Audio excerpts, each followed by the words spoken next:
Ya baik, Assalamualaikum warahmatullahi wabarakatuh. Jadi pada video kali ini saya akan melanjutkan materi untuk kelas diagram. Nah ini kelas diagram.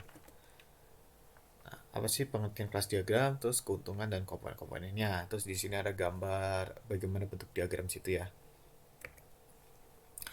Nah, terus mungkin pertama tentang pengertian kelas diagram. Kelas diagram itu menjelaskan objek dalam suatu sistem ya, dan berbagai jenis hubungan statis yang antara objek. Selain itu, kelas diagram menunjukkan properti operasi kelas dan batas yang berlaku untuk cara menghubungkan objek. Itu menurut Fowler di bukunya tahun 2004 ya, Third Generation tentang Human Design. Nah, selanjutnya beberapa keuntungan yang ada yang dijelaskan di Lucid Chart ya. Nah, yang pertama tuh memvisualisasikan kebutuhan spesifik apapun dari suatu sistem dan sebarkan informasi tersebut ke seluruh bisnis. Lalu lebih memahami gambaran umum skema aplikasi dalam bentuk objek oriented dan lain-lain gitu. Nah, lalu ada apa aja sih komponen-komponen yang di kelas diagram sini? Nah, yang pertama tuh di sini ada kelas ya. Nah, di kelas itu nanti mempunyai nama kelas, atribut, operasi, visibility. Nanti akan dijelaskan di selanjutnya. Lalu selanjutnya ada multiplicity ya. Nah, multiplicity di sini nanti untuk banyaknya atau sedikitnya gitu. Terus ada relationship ya, atau hubungan antar kelas. Nah, di sini yang pertama tentang kelas ya. Nah, nanti kalau kalian buat di Power Design tuh nanti bentuknya kayak gini, mah kosong sih ini yang sudah saya isi. Nanti ada namanya tuh nama kelas gitu. Terus di sini tuh nanti kotak ada 3 kotak ya. Yang pertama tuh nama kelas, yang ke bawahnya itu adalah atribut sih untuk nama kelas diagram. Nah, kalau untuk pemrogramannya itu variabel dan tipe data gitu. Jadi kalian nanti ngebuat kelas nanti yang sesuai kelas programan kalian itu harus sesuai dengan kelas diagram kalian gitu. Sebenarnya kan harusnya kan kalau diajarin sama Bu Ros itu kalian harus mendesain terlebih dahulu ya apa sih kelasnya, terus baru kalian ngebuat programnya. Nah itu tuh kalau secara visualnya itu bisa digunakan dengan kelas diagram gitu. Nah, lalu di sini tuh jangan yang tiga dulu. Nah, yang paling bawah ini adalah operasi ya atau metode. Jadi ini tuh adalah fungsionalnya, fungsional sama prosedur ya. Fungsional sama prosedurnya itu ini metodenya gitu. Nah, kalau bisa ini ada apa sih returnnya ya. Nah, terus di sini tuh adalah visibility ya kalau untuk bahasa kelas diagramnya. Tapi kalau di programming mungkin kalian lebih mengenai dengan modifier seperti private, public, protected, package atau default gitu ya. Nah, ini tuh jadi melambangkan saja, oh ini ada variabel-variabel, oh itu modifiernya itu privat gitu. Jadi nggak bisa diakses kelas lain jadi harus memegang kelasnya terlebih dahulu seperti itu. Kalau public berarti kapan saja bisa dipanggil gitu. Kapan saja kelas apa tuh metodenya itu bisa dipanggil misalnya kayak gitu. Nah, selanjutnya multiplicity ya. Di sini mungkin sudah bisa dimengerti, namun di sini saya mungkin akan ngasih tahu cara membacanya bagaimana. Ini ada 2 kelas ya, customer dan order gitu ya. Nah, di sini di customer tuh 1 titik titik titik 1, lalu ada order 0 titik titik banyak gitu. Jadi di sini tuh dibacanya tuh jadi satu customer, cuma satu customer saja itu dia tuh bisa boleh nggak memilih order atau enggak dia bisa memilih order yang banyak gitu. Gitu saja sih untuk membacanya. Nah, lalu selanjutnya ada relationship ya. Ada association, ada inheritance, realization, dependency, aggregation, composite. Association tuh biasa ya ada hubungan apa untuk antara 2 kelas itu gitu. Nah, kalau inheritance itu tuh kalau di mana sih? Pernah sih diajar sama Bu Rosa di PBO itu inheritance tuh jadi ada parent class sama ada child class ya. Ada realization itu agak apa tuh jarang digunakan sama dengan dependency. Nah, kalau aggregation tuh jadi kelas aggregation juga pernah diajarin ya. Kelas A itu jadi belum tentu menggunakan kelas B gitu, semacam gitu. Kelas A bisa menggunakan kelas B, tapi kelas A bisa menggunakan kelasnya sendiri gitu. Nah, kalau composite, nah, nanti mungkin bisa dijelaskan selanjutnya aja. Nah, di sini ada dependensi ya. Sebenarnya ini jarang digunakan sih dependensi itu karena emang harus dependent gitu ya, harus apa tuh, istilahnya tuh depend tuh, namanya tuh dia tuh harus hidup dengan kelas lain gitu. Kenapa? Karena nih, jadi yang pertama di sini tuh ada interface ya. Sebuah interface itu diakses dengan kelas bookda all pm ini. Nah, ini tuh dia mengakses interface, tapi keduanya ini tidak memiliki atribut gitu. Sehingga atribut yang ada itu ada di kelas namanya book gitu. Jadi dia tuh mau save book, edit book, delete book kayak gitu, tapi nggak punya atribut, sehingga atributnya tuh harus ngambil dari book gitu, kelas book ini. Nah, itu bersifat dependensi gitu. Kalau kalian bisa lihat juga di sini tuh parameternya tuh book book. Jadi tuh emang mengambil ke arah book sini. Jadi kalau dependensi itu biasanya tuh dijelaskan lagi parameternya pada midi methodnya gitu biar lebih jelas. Lalu kalau ada interface ya, kalau interface mah udah sering itu ya, udah paham. Jadi kayak semacam kelas yang tidak memiliki istilahnya tuh cuma memiliki metode atau kelas yang biasa. Oh, ini nih, metode atau kelas yang bakal bisa digunakan oleh banyak kelas gitu. Nah, ini tuh biasanya tuh sama ya istilahnya tuh. Jadi kayak HP Samsung gitu kan. HP Samsung tuh misalnya jadi ada beberapa HP yang cuma menampilkan apa tuh tombol-tombol power sama volume, tapi ada juga yang tombol volume dan ada misalnya itu kamera gitu ya. Nah, tombol volumenya kan itu ada bisa di mana-mana. Nah, itu tuh interface-nya tuh pasti punya apa sih, volume, terus ada power up gitu, power on atau off gitu, tapi berbeda-beda tempatnya misalnya gitu, atau cara penyampaiannya berbeda-beda. Nah, itu di fungsinya interface. Nah, selanjutnya ini contoh ya, di sini mungkin saya akan menjelaskan dulu terlebih dahulu. Nah, ini inheritance ya artinya ya, panah yang kayak gini. Jadi user kalau ditunjuk berarti dia adalah parent. Jadi customer dan administrator itu adalah child. Artinya dia bakal menggunakan semua atribut yang ada di user. Begitu pula dengan administrator akan mengambil di sini semua. Jadi nanti ini 1 2 3 4 5 6 atribut customer bakal ditambah dengan yang di user juga gitu ya. Nah, itu fungsi apa tuh arti inheritance. Lalu selanjutnya ada composite ya. Composite penjelasannya lebih jelas kayak gini. Kalau nggak ada customer, maka nggak ada shopping chart. Kenapa? Terus nggak ada order juga. Kenapa? Jadi nggak ada orang gitu. Nggak ada orang ya pasti nggak ada order juga. Makanya itu bersifatnya composite. Lalu kalau tidak ada order pasti tidak ada shipping info gitu. Karena nggak ada apa tuh, nggak ada yang di shippingnya karena tidak ada order gitu. Tidak ada order detailsnya tentang apa sih nama produknya, kuantitinya berapa, karena kita tidak order gitu. Itu aja satu penjelasan composite-nya. Ya. Mungkin selanjutnya akan dibuat ke ini ya, dibuat di power designernya. Di sini kalian sama new terus langsung kelas ya. Sebenarnya kelas itu tidak terlalu berhubungan dengan use case ataupun dengan activity ya. Jadi kalian tinggal new terus di sini ada kelas diagram. Oh ya, bentar. Sini kelas diagram misalnya itu nama aplikasinya Abil gitu ya. Oh ya, di sini sebenarnya bisa diperbaiki lagi untuk activity diagram. Jadi menampilkan halaman utama itu mungkin lebih jelasnya tuh anak kegiatan ya. Tergantung kalian sih, kalau misalnya dia itu langsung masuk gitu ya, masuk halaman sistem, masuk halaman utama, nanti dia bisa pindah sini karena itu ada kegiatan sebuah sistem. Tapi kalau untuk menampilkan halaman utama mungkin bisa apa sih, ditampilkan ke penjual dan pembeli, seperti itu sih penjelasan singkat tambahan. Nah, lalu di sini ya, misalnya kan saya kan aplikasi Abil ya. Nah, sini mungkin saya akan buat kelas-kelasnya dulu, mungkin cukup 4 aja dulu ya.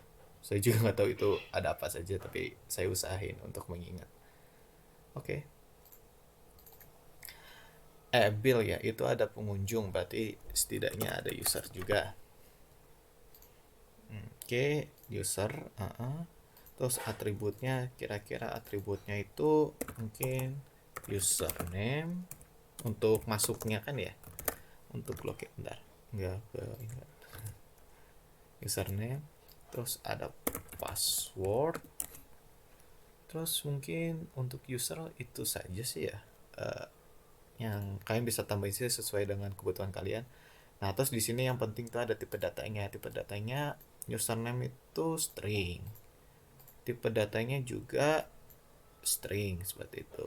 Terus visibility-nya tuh biasanya tuh privat ya, atau misalnya tergantung kebutuhan kalian juga sih mau bagaimana.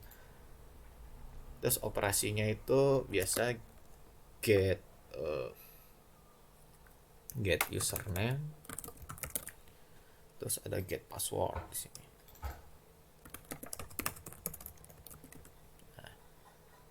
Returnnya bisa integer. Kalau saya sih get username-nya pasti integer sih ya.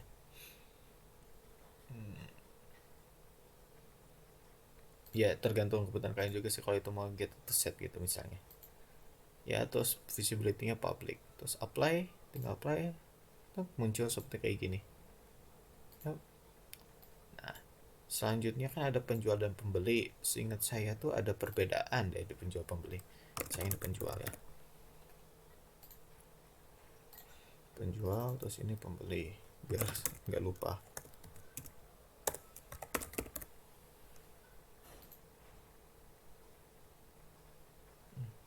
Nah, di sini pembeli tuh ada tambahan apa sih? Bentar. Yang saya ingat ini dulu penjual. Kalau penjual yang saya ingat tuh dia punya nama toko ya. Kalau bisa nama variabel tuh awalnya kecil tapi kalau keduanya besar. Nama toko terus punya alamat toko gitu. Terus ada nomor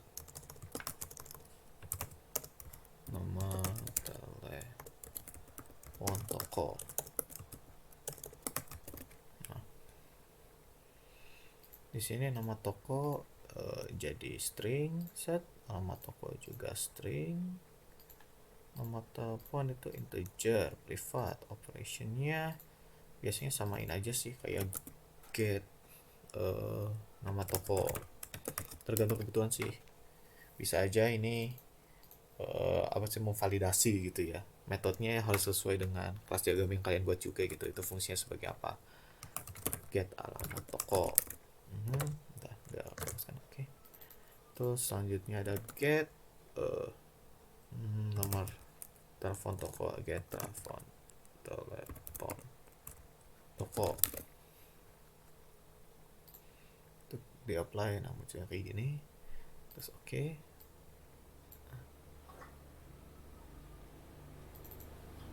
Ini ditambahin ya mungkin untuk memperjelas nama user karena penting juga sih.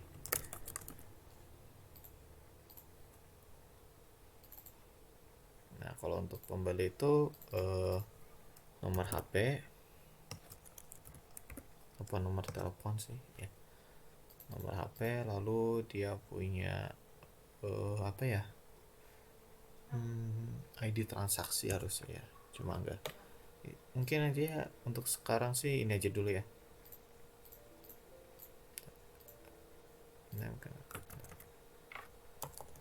Nomor HP apalagi ya kira-kira pembeli itu mempunyainya.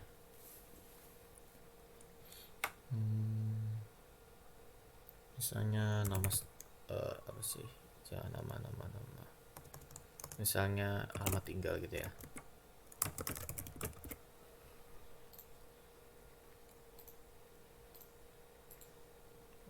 Ini kalau dihapus harus mencet harus mencet delete, tapi kalau saya delete nanti videonya kematiin, jadi anggap saja itu nggak ada ya atribut 3 sama 4 nya. Punten. Sip.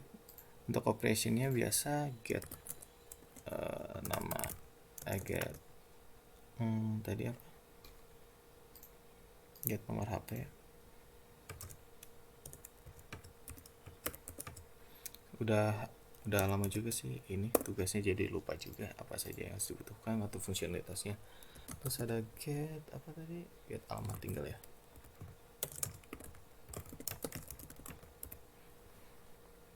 Ini sih kelasnya sesuai dengan kebutuhan kalian ya. Di sini saya mencontohkan aja. Nah ini harusnya atribut 3 sama 4 nya dihapus, tapi kalau saya dihapusnya dengan mencet delete sih. Kalau saya delete nanti videonya kematiin. Nah penjual sama pembeli itu adalah sebuah user gitu. Jadi ini bisa dilakukan sebuah generalization. Nah, kayak gini. Nah ya. Nah, karena dia akan menggunakan atribut dalam user ini. Lalu selanjutnya ini mungkin bisa istilahnya tuh composite ya. Bisa aku bilang order gitu. Yang bisa nge-order itu tuh oh, yang yang bisa order itu cuma penjual ya. Order misalnya nama barang, banyak barang, quantity barang.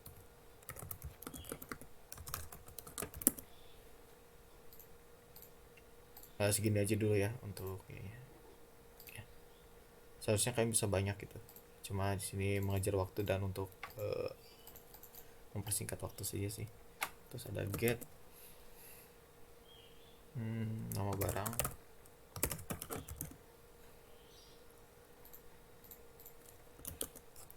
get tadi apa, quantity barang.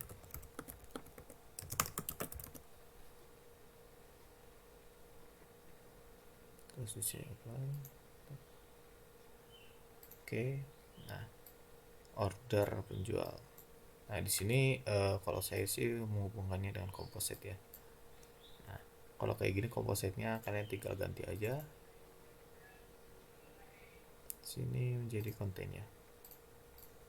Nah, jadi order itu nggak bakal ada kalau order itu nggak bakal ada kalau penjual nggak ada gitu ya. Kalau penjual nggak ada maka order juga nggak ada gitu. Kenapa? Karena order itu bakal dilakukan oleh penjual. Di sini mungkin agak aneh ya, yang order itu kenapa penjual gitu bukan pembeli. Karena kalau di saya itu pembeli itu hanya meminta barang aja apa saja. Nah, lalu yang mengeklik jangan order lah. Nah, cepat ya. Yang mencatat gitu. Nah, mencatat barang nah ya. Mungkin di sini lebih jelas. Nah, yang mencatat barang itu adalah penjual gitu. Pembeli itu hanya ini. Yang mencatat barang itu ada penjual. Oh, nama barangnya ini. Terus ada harga barangnya, itu atributnya tambahan gitu. Terus ini kalian bisa ganti sini ya dengan klik dengan perlahan-lahan. Nah, satu-satu bisa lebih satu atau banyak gitu ya. Nah, mungkin begini untuk penjelasan singkat pembuatan kelas diagramnya. Selanjutnya akan tentang komponen sama deployment diagram. Mohon maaf ya ada kesalahan, kalau masih ada kebingungan mungkin bisa ditanyakan lagi ke asdosnya ya. Terima kasih.